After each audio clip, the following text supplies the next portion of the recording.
So, good morning, ladies and gentlemen. Welcome to this symposium sponsored by Mölnlycke Healthcare.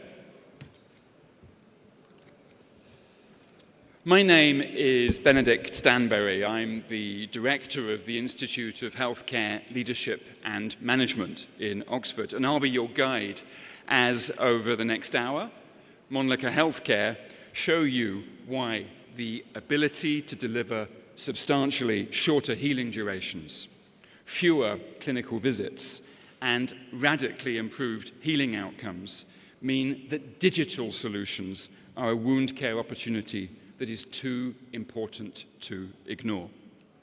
To help us discover more about digital wound care, we're joined by a panel of three eminent and engaging speakers. Dr. Emma Wright is Mölnlycke's Chief Medical Officer.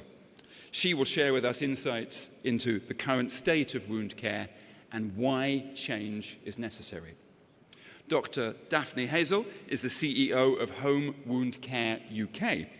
She'll describe some of the technologies that her team of nurses, doctors, and clinical researchers are already using to achieve better wound care outcomes, and she'll tell us more about the huge potential of digital wound care solutions. And Dr. Nadine Hashashharam is both a consultant plastic surgeon and the CEO and founder of Proximi, a company that's on a mission to improve healthcare by digitizing the world's operating rooms. She'll be telling us about her healthcare journey and what she's learned along the way about making digitally enabled change happen. A very warm welcome to you all.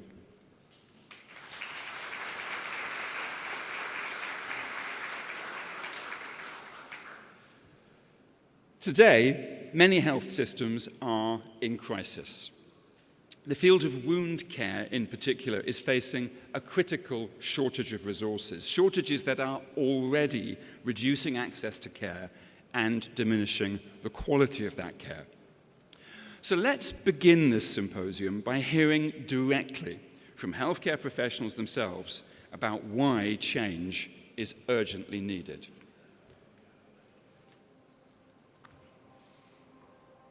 La realidad es que tenemos un reto por delante, ¿no? Y este reto, sin duda, es el envejecimiento. Las personas son más longevas, van acompañado este envejecimiento a una fragilidad. La demanda asistencial va a ir en aumento. Esto resulta cada vez más en una intervención reactiva en vez de tener una reacción proactiva. Y esto va a impactar de forma negativa en los resultados. Aunque logramos buenos resultados en muchos pacientes, la presión para atender a más personas en menos tiempos a veces compromete la calidad de la atención y la capacidad de seguir de cerca la evolución de cada herida. Every generation of wound care leaders has faced challenges that were unique to the economic, political, and social conditions they were working in. Transforming the productivity and sustainability of wound care services is the challenge that will define our generation. El tratamiento de heridas envuelve una carga de trabajo muy significativa, que está asociada al número cada vez más complejo de pacientes y también de heridas crónicas. Y asociada a esto tenemos también cada vez mayor limitación de recursos. Demanda asistencial va a ir en aumento, con unos recursos limitados. Y yo creo que de ahí se está fraguando estos cambios en cuanto a la digitalización del sistema de salud. Es decir, estamos entrando en la era de la salud digital.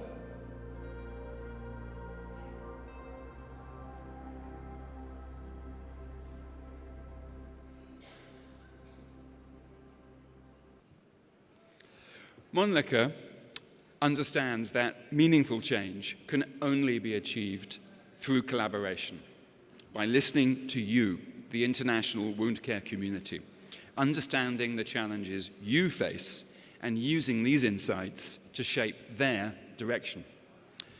Her role as Mölnlycke's Chief Medical Officer gives our first speaker a unique vantage point from which to assess the impact that an aging population, the escalating burden of chronic diseases, and other pressures are having on wound care today. Ladies and gentlemen, please welcome Dr. Emma Wright.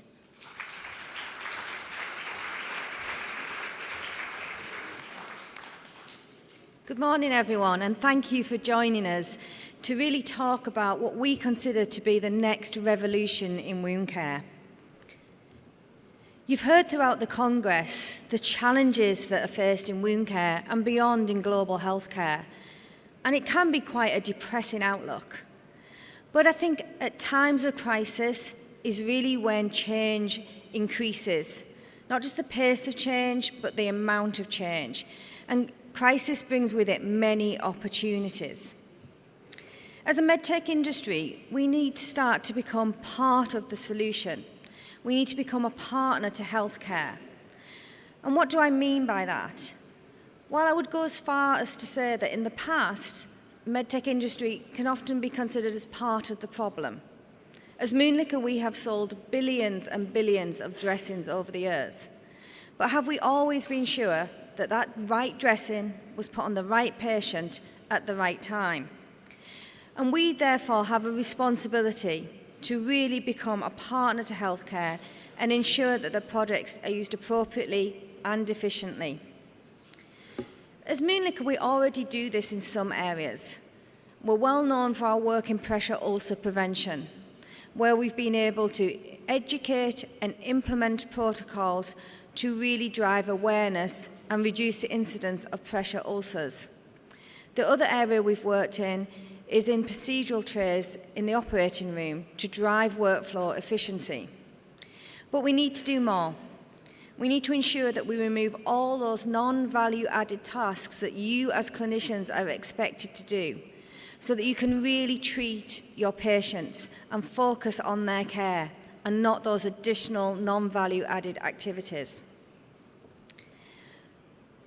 One of the challenges that we see across the world is governments taking initiatives to move patients outside and beyond the hospital. And when we look at the forecast and where the patients are going to be, you can see a significant reduction in those we find in the hospital. And we'll see more increases in patients in ambulatory settings, hospital outpatient centres, physicians' offices, and even in their homes. And you'll see that huge increase of 20% in e-visits and the use of virtual technology to create a greater reach of how we treat and care for patients. At Mölnlycke, our mission is to revolutionise care for people and planet. And we believe that the best way to free patients, caregivers, clinicians and healthcare systems from the burden of wounds is actually to prevent them in the first place. We all hear every day about the need for sustainability. But often that's thought to be mainly the green mindset. And while that is very important, we also have to remember the people aspects. We need to have a clinical workforce that has a good work-life balance, that has strong well-being, that has ongoing education and training, and the time to access it. But we also need to consider the patient. The ability to empower the patient is something that's often lost in wound care. We consider the patients elderly or incapacitated, but we're seeing much more growth in their family and friends supporting their care. We're also seeing a younger generation of patients being challenged with chronic wounds. And so we need to work to empower the patient to be part of their own treatment and care. We need to move more towards preventative care while also driving efficiency to improve those clinical but also economic outcomes, as wounds are always going to exist in our world. But to do this, we need to embrace new tools and technology. Tools that will allow wider dissemination of wound knowledge and expertise, allow greater data collection to ensure every decision made is evidence-based, and that we can drive greater patient compliance and with it patient empowerment. However, we know that driving change can be difficult, and it needs to happen at every level, from the policy maker right through to workflow optimization.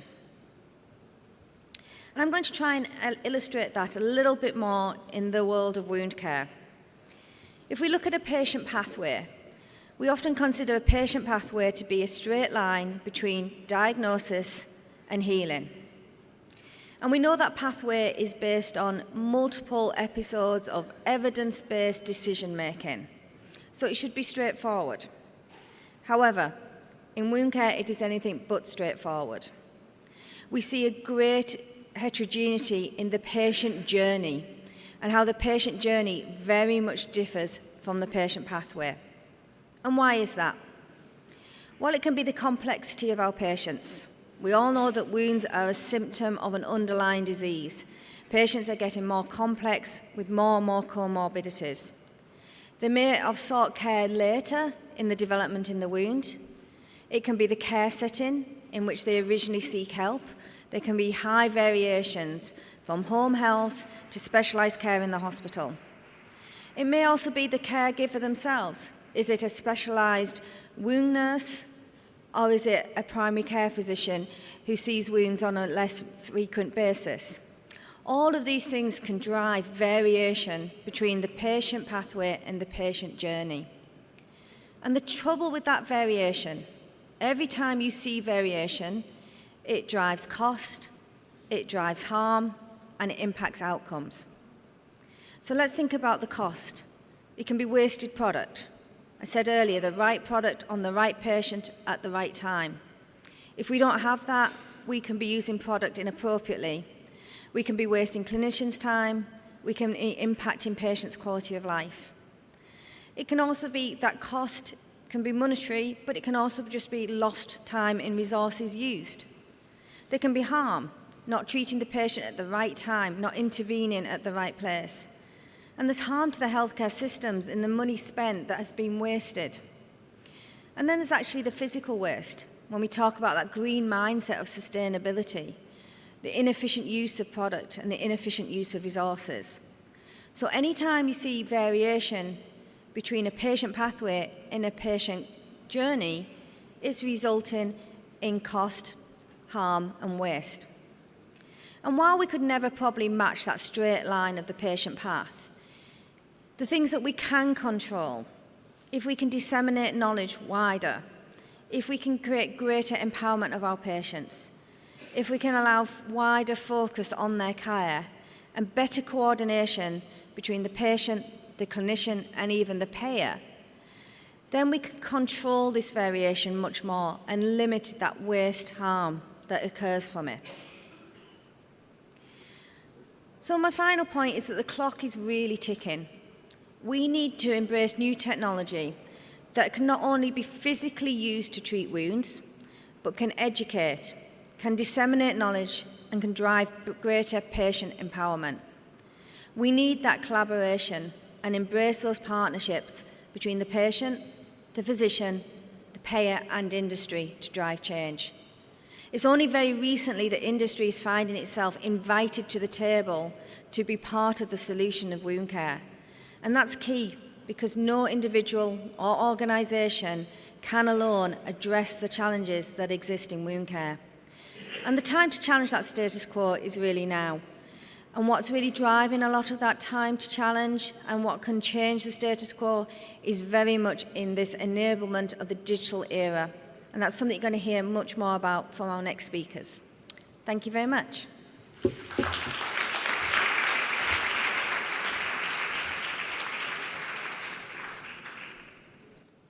For those of you who are just arriving, there's plenty of seating here at the front and here on the left of the stage.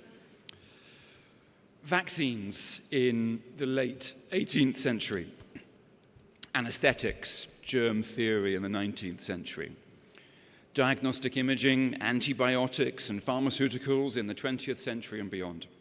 Without exception, all of the major advances that we've achieved in health outcomes over the last 200 years have come about as a result of innovation and change, of taking a new or emergent technology and using it to reimagine the way we treat or prevent illness.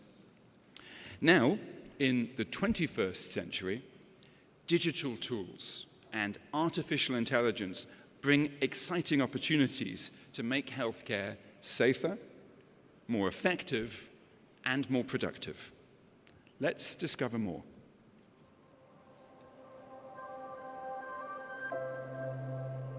The diabetes space went through a digital transition probably about 20, 25 years ago. Wound care can definitely benefit in the same sort of way that diabetes has by introducing technology. What you're able to do is often move the consultation from trying to understand what is going on to why something is happening. Creo que la inteligencia artificial tiene un potencial enorme. Ha demostrado que puede analizar imágenes de heridas para detectar infecciones o problemas antes de que sean evidentes. Esto nos daría más precisión en el diagnóstico y nos ahorraría tiempo en la planificación, siempre que se use como apoyo y no como reemplazo del juicio clínico.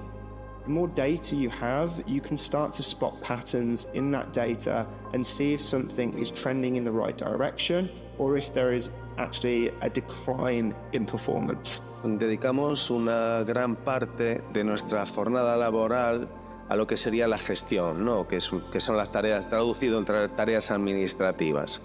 Y yo creo que aquí sí que la implementación de los servicios de información son fundamentales.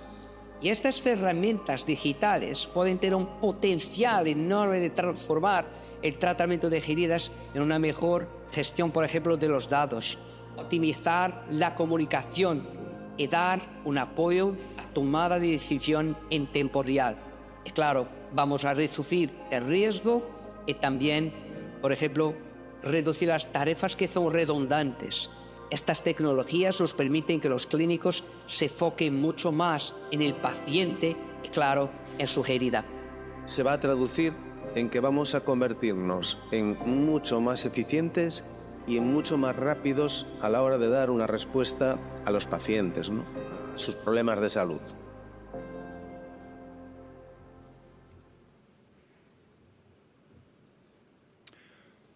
What do you do when you are frustrated beyond words by the poor wound care outcomes your patients are experiencing, by unacceptably slow healing rates, and by the significant resources required to improve those rates, by the wounds that never heal, by unsustainable workloads, and by a lack of access to the specialist expertise that is so badly needed by the nurses and other healthcare professionals who are bravely battling every day at the front lines of community-based wound care. Our next speaker took perhaps the most decisive action anyone can take. When facing these frustrations, she established one of Europe's first data-driven, digitally enabled wound care services. Here to tell us more, please welcome Dr. Daphne Hazel.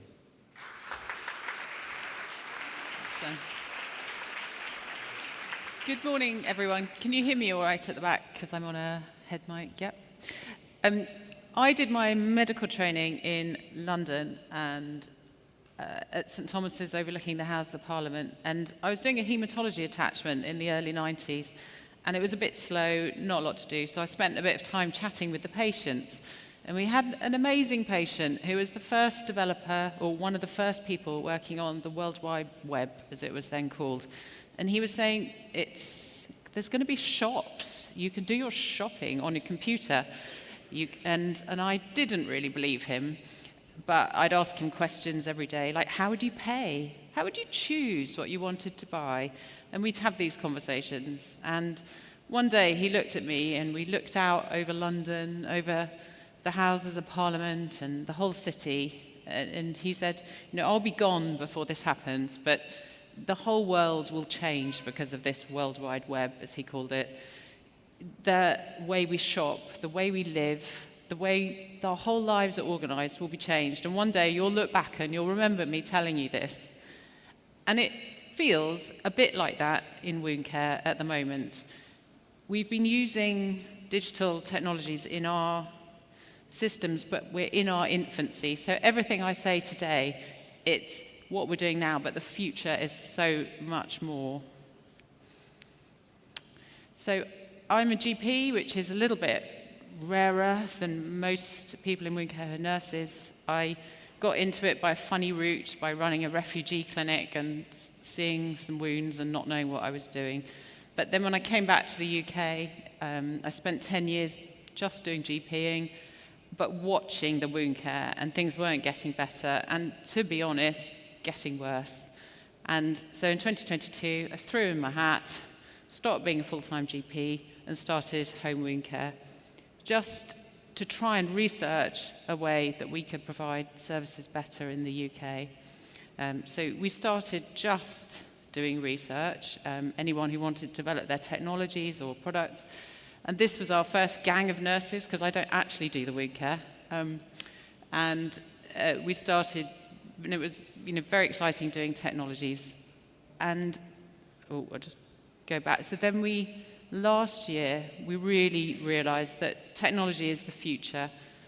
And we started doing one study, which I'll tell you about, which really changed my mind. And we all had to think about what we wanted technology to do. My nurses said, amplify human expertise, enhance patient engagement, reduce the clinical workload. Everyone's really struggling for time, and heal the wounds faster. So moving from research up until the beginning of 2025, we've now got a pilot clinic which is bringing technology together and seeing how good we can get the outcomes. And I've got the very earliest data here, which is quite exciting, but I'll get to that in a minute. So the technologies that we use in summary, and I'll go into more detail, are the digital wound assessment, which we've been using since our inception because of all the research we needed accurate data. Daily AI calls to our patients, AI note dictation, which is gathering more and more, I think, worldwide. And we have an intelligent live dashboard for every patient that we can look at a ward round every week. And levels of compression therapy are measured in every patient. And I'll tell you more about that. So we're starting with subcompression monitoring. So this is a system that goes on the leg, bandage around it, and then the nurses can see what the pressures are as they apply it. And all day long, until it's changed again, we get the pressures through digitally to our dashboard so we can see if people's pressures are dropping off. This came into our pilot for technology because we did a study on it last year. 7 patients, I think it was, just small numbers, and discovered that if we monitored their pressures, they were we did it blinded, so they had a month when they weren't, no one knew what their pressures were. We were just gathering that data, and then we did it unblinded so that the nurses knew what the pressures were and the patients knew what their pressures were. And we discovered just in that small number that if we knew what their pressures were and we could keep their compression therapy better, their healing rates tripled. So it's the same product, the same compression wrap, but their healing rates tripled. So that was when we thought, well, let's take it out of the precious environment of research and put it into a real-life clinic and see what the results show.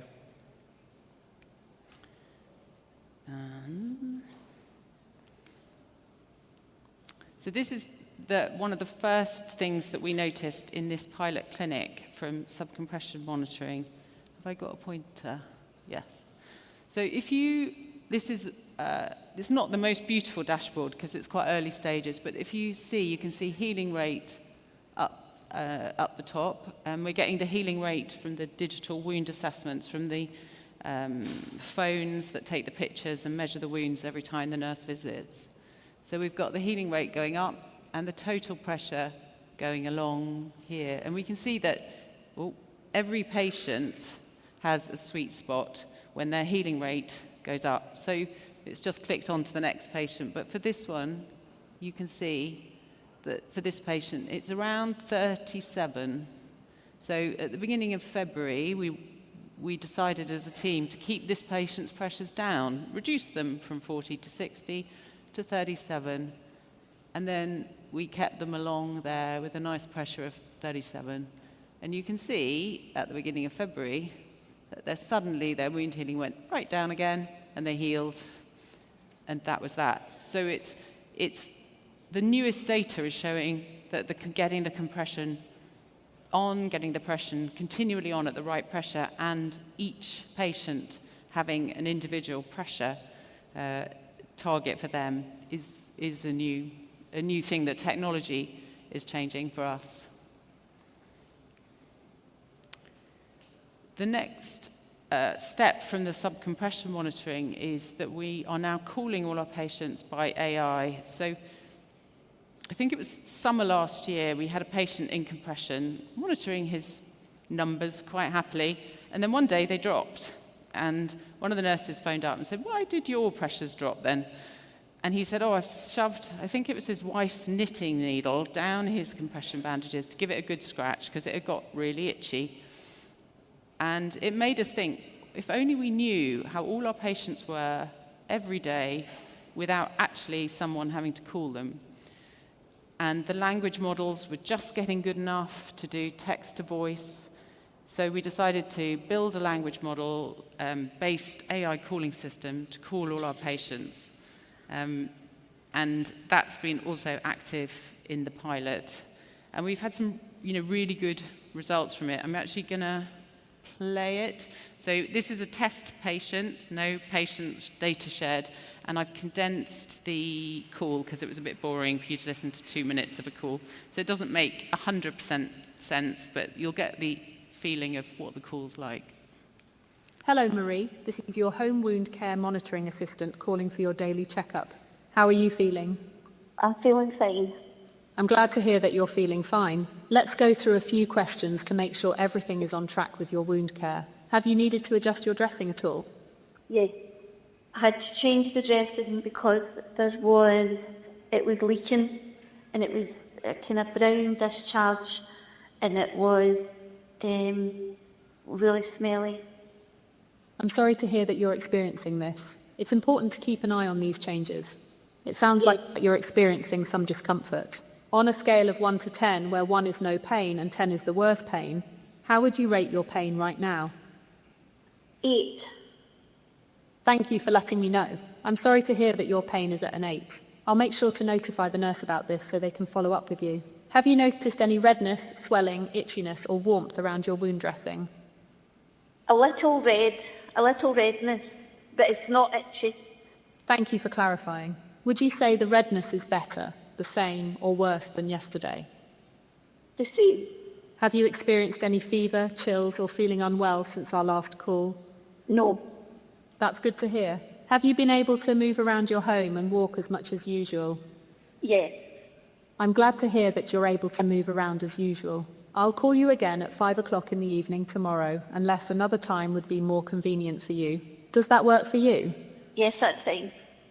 Great. We'll speak again at 5 o'clock in the evening tomorrow. So that's what our patients get every day.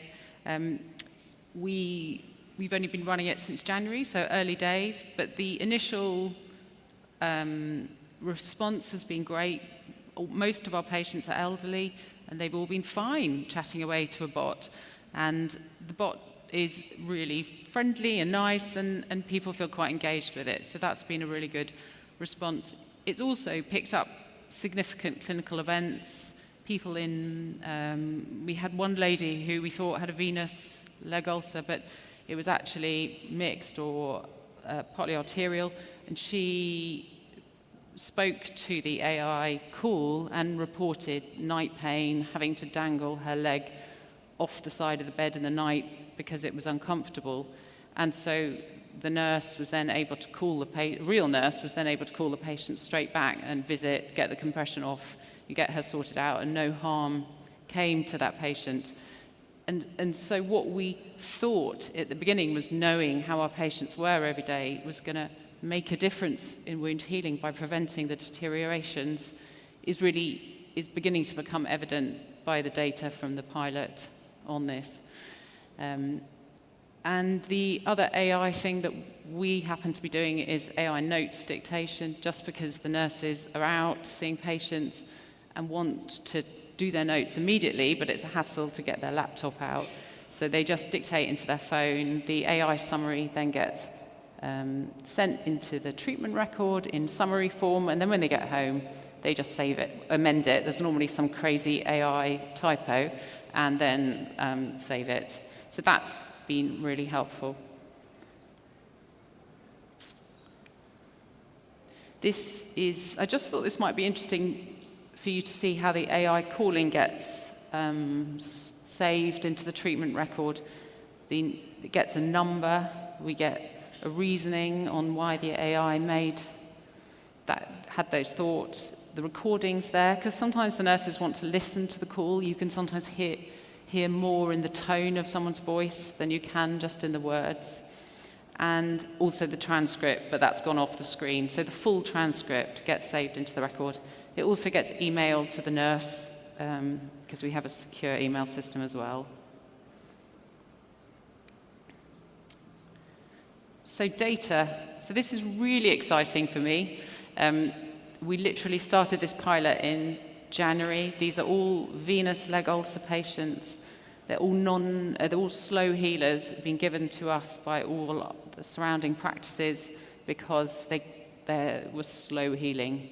In fact, they weren't just slow healing, they were not healing when they come to us. We got the nurses in the practice to take a photo with the digital app, send it to us a few weeks before we started, so that we knew what the healing rates were prior to taking these patients on.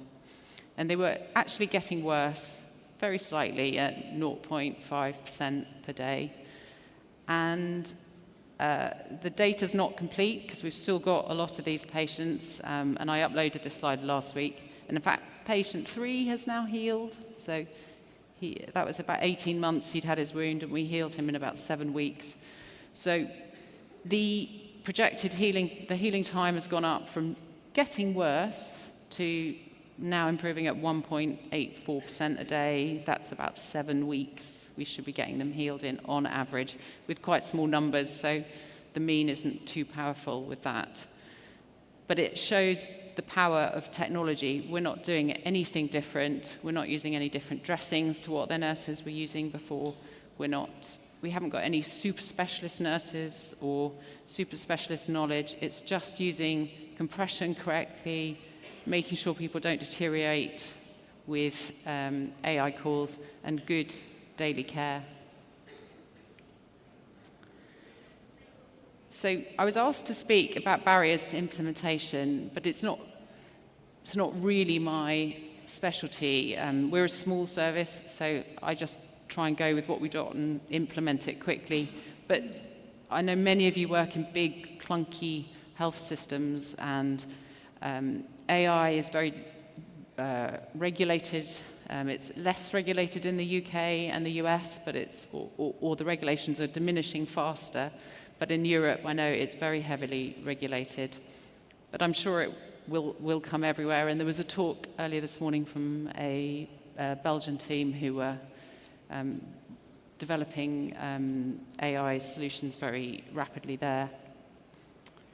But I think I'm really excited about digitalization and AI. We can see in our own patients, healing rates improve. I really like the patient feedback, that patients feel well cared for. We had one quote from one of our patients a few weeks ago who said, "I just feel really well cared for and supported," and that's not with any human engagement particularly. That's an AI call, that's being monitored, but they felt like we were watching and caring how they were doing. And I think for society, it's going to enable us to use our resources better, and to allow, when we commission services, to commission them for a wound healing, not for just a single contact. Loads of new treatments, new therapies out there, loads of digital stuff coming through. Smart dressings, I think, is really exciting. The more live data that we can have on patients, the better. I can't wait to start working with smart dressings. AI-supported care, self-care, I think that's really exciting, that people can have specialist knowledge in their home to help themselves get better. And I hope, as Emma was saying, that the whole systems of wound care will be run better, and with digitalization and AI, that the whole patient flows will work much better. And that's all I've got to say on what we've been doing, but I hope it's interesting and very pleased to have shared with you.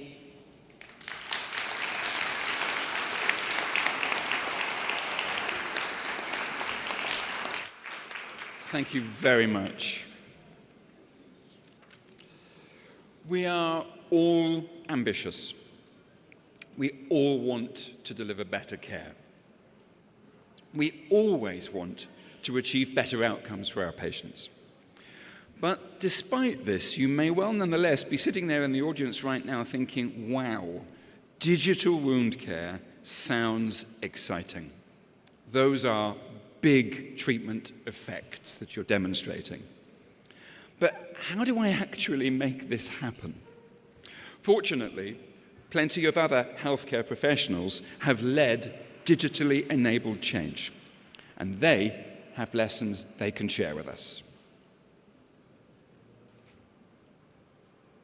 The clinic has its own challenges. It has its own resource constraints, its own time constraints, and those are going to dictate how much effort can be applied to the adoption of technology. The resource availability of the system that you're looking to affect, the willingness of that system to actually adopt technology, both of those are going to be essential factors. It's very important to start off slow, get the right buy-in, and then you can always build on that. But it's important that you lay those foundations correctly so you set yourselves up for success in future. Enfermeras, médicos, fisioterapeutas, podólogos, trabajadores sociales y hasta el personal administrativo tienen que trabajar juntos para integrar estas herramientas. Cada uno aportará su perspectiva única sobre lo que funciona y lo que no.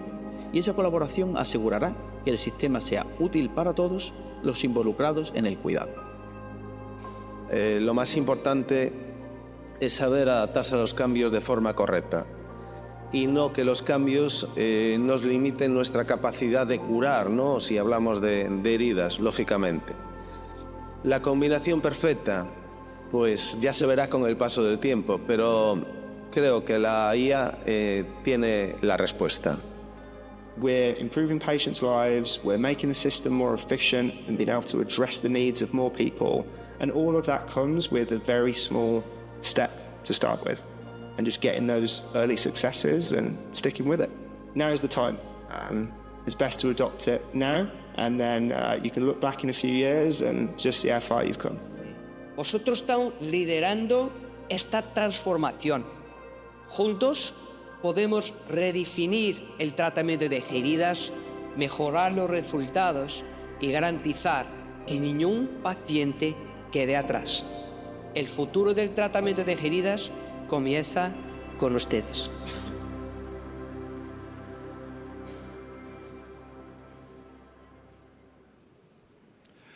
Every generation of healthcare leaders has had to face sometimes fierce resistance to changes that they knew would transform the quality of care. Innovators such as Florence Nightingale and Mary Seacole had to overcome vested interests, professional prejudices, and entrenched hierarchies before their ideas could flourish. Our final speaker today is continuing the legacy of the great healthcare innovators by not only trying to change, but to revolutionize surgery, using digital solutions to create safer, more connected, and more efficient operating rooms. Ladies and gentlemen, here to tell us how to make digitally enabled change happen, please welcome Dr. Nadine Hashashharam.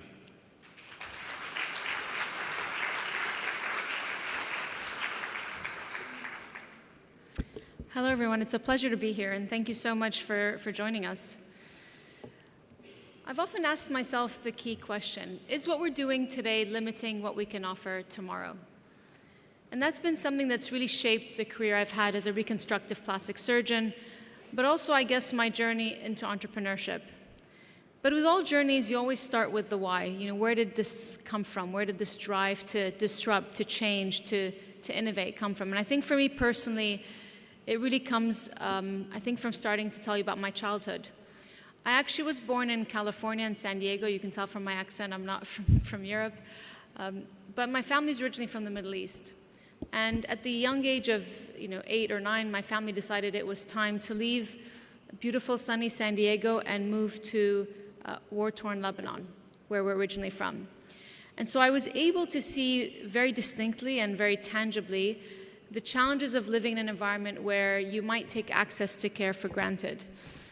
And so moving to this environment, I saw the limitations of access to care.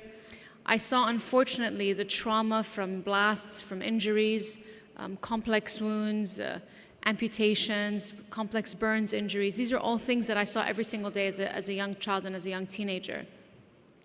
And at the age of about 14, 13, I was very lucky to be introduced to a plastic surgeon who was visiting from the United States, who was going down to do surgery for patients who were suffering from complex wounds and burns contractures. And at the time, you could take a 14-year-old into your operating room. I don't think you can do that today, but he invited me into his operating room, and I was able to watch him operate on a young girl. And he was able to reconstruct, through simple incisions and Z-plasties, her scars, so she was able to walk again. And that was a very instrumental moment in my decision-making in my life, that I wanted to make an impact and help people who had suffered similar consequences of war and other injuries. And so I went on to become a reconstructive plastic surgeon, working in the United Kingdom in the NHS, training in the system. But because of that early passion to make an impact far beyond the environment I was working in, I started to get involved in global health and mission surgery around the world. And so I spent 10 years traveling to many parts of the world, looking at building capacity, sustainability, training models, helping other surgeons see how they could also deliver best care to their patients. And I traveled to many amazing countries like Vietnam, South America, the Middle East, and that taught me a lot. And I'm very proud of those 10 years. But at the end of those 10 years, as I started to reassess what I was doing and the impact I was making, I realized that with my own two hands, I could only have a limited impact. I could maybe help 50 patients on a mission, maybe 100. Across the 10 years, the charity I worked with, we probably treated hundreds of patients, not thousands of patients. And I think as someone who had this drive to always make an impact, having come from a war-torn country where you might think every day is your last day, I felt what we were doing wasn't enough. That these individualized expeditions to go make an impact wasn't going to really solve the big supply-demand gap that we had in healthcare. And as I started to look around the infrastructure we were working in, within our operating rooms, within health systems, in both the UK but also all around the world, it was clear that the models that we were working in were still designed for hundreds of years ago. But actually, we needed to think differently. We needed to think completely disruptively, because the current numbers aren't working. Today, 2/3 of the world's population lacks access to safe surgery. The Lancet Commission published that over 4 million people are dying within 30 days of surgery. These are, a portion of these are avoidable deaths. And of course, both in the emerging and emerged markets, we are seeing a huge economic downturn from that because of the unavoidable disability, the impact it can have on the economy, on people's livelihoods. And so we have a fundamental challenge in healthcare, irrespective of what part of healthcare you work in, whether you're in primary, secondary, tertiary, you're a nurse, a doctor, a physio. We understand we have a challenge with the workforce, we have a challenge around quality and safety, and we have a big challenge around productivity and efficiency. And if you just look at those three categories, we recognize that organic and incremental isn't going to make the difference. The numbers and the gap is so big that we have to think completely differently about what we do and how we address it. And as I started to look at surgery in particular, as I mentioned, we have 2/3 of the world's population lacking access to safe surgery. We have a workforce that needs to grow rapidly. We can't magically create, 1 million more surgeons overnight. But also, if we think about the existing infrastructure, operating rooms, these are expensive assets for hospitals when you think about the workforce, the equipment, the patient population. And yet, studies have shown today that we are probably underutilizing these rooms by a good 30 to 40%. We have 30% of these rooms are starting late. We have 30% increase in labor costs, so the room overhead cost is very high now. In the UK, it costs about £1,200 per hour to run an operating room. And if you're running an operating room only at 60% utilization, you have a problem. And then you have the impact on patients who are on a waiting list, waiting to have their operations done and waiting to get those, completion of their issues.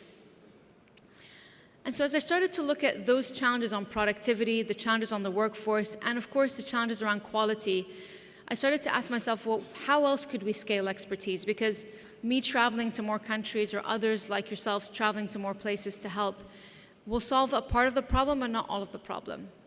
We need to think about how do we augment what we do? How do we take what we're able to do and force multiply it? As we saw with the amazing talk earlier, leveraging technology at certain moments like AI to augment the workforce is really, really important.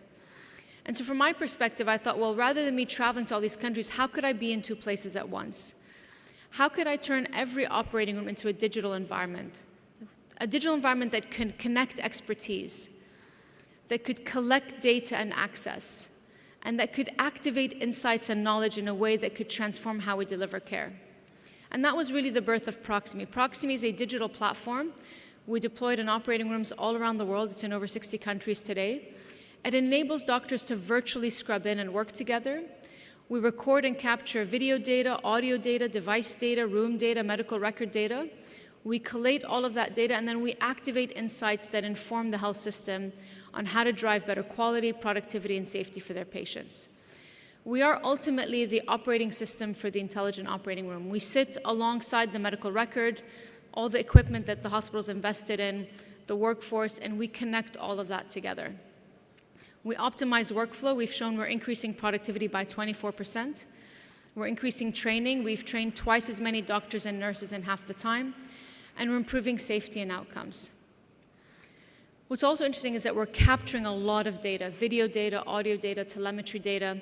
And so we're now able to activate a lot of interesting real-time notifications that are going to transform the way we drive data-driven surgical care across the continuum and around the world. And so what we're doing is we're really connecting every moment, every device, and every action to drive those efficiencies. If any of you have been in an operating room, you'll see you might have a video tower from one company, a robot from another company, a light source from a different company, and then a medical record, and none of it talks to each other. Proximie connects all of that together and makes sure you have all that data collected. And now what we're doing is we're moving outside the operating room to connect the ward and the recovery room, so you can now track the flow of the patient all the way through. The operating room is more than a room. What happens there is more than procedures. The people who work there are more than staff. Lives are restored there. Tomorrow's experts learn there. Healthcare moves forward there. Today, the OR can be even more, because Proximie is there. Proximie is the only operating system for intelligent operating rooms. Our technology empowers medtech companies and hospitals with real-time connectivity, unified data control, powerful development capabilities, and AI-enhanced insight. With Proximie, information flows in and out of the OR in real time. Data is captured and structured to create a single source of truth, and insight into patterns and practices are discovered. It's how to make everything that happens in the OR knowable and shareable, so you can learn more, innovate faster, and optimize every minute. Keep the OR's promise to be more than a room by operating at full intelligence, only with Proximie. And now we're starting to be able to connect that data to understand in the operating room what equipment is being used, what's the scrub table looking like, what instruments are designed. And so you're going to start to imagine a room where every operating room will have your surgical co-pilot in the room with you. We're automating operation notes, we're automating coding. This will become an end-to-end digital continuum, which will become the future of surgery. Now, I just want to end by saying change doesn't come easily.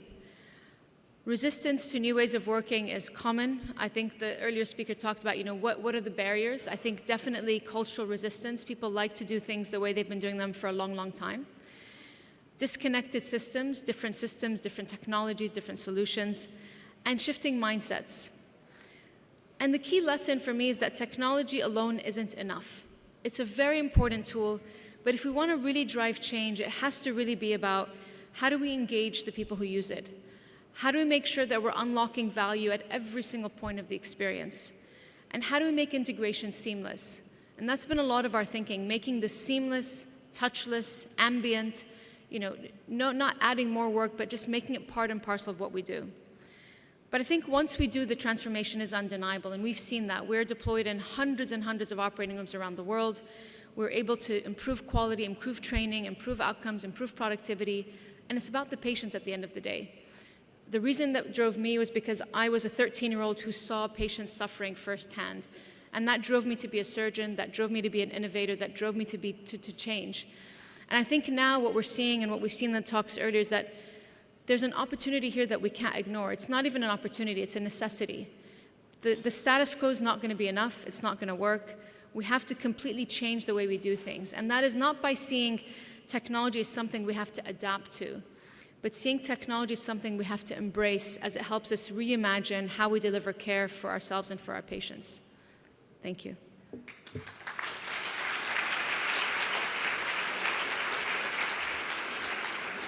Thank you very much indeed. Ladies and gentlemen, that brings us to the end of our session. All that remains for me to do is to thank our speakers, Dr. Emma Wright, Dr. Daphne Hazel, and Dr. Nadine Hashash-Haram, for delivering such a fascinating and motivating symposium. And thank you, our audience, for being a part of this morning's session. I encourage you all to visit Mölnlycke's stand in the center of the exhibition area. Dr. Hazel will be there to answer all your questions and share insights into how to drive change in your wound care service. And of course, Mölnlycke representatives will be on hand to tell you all about the exciting direction that they are taking in digital wound care. Thank you very much.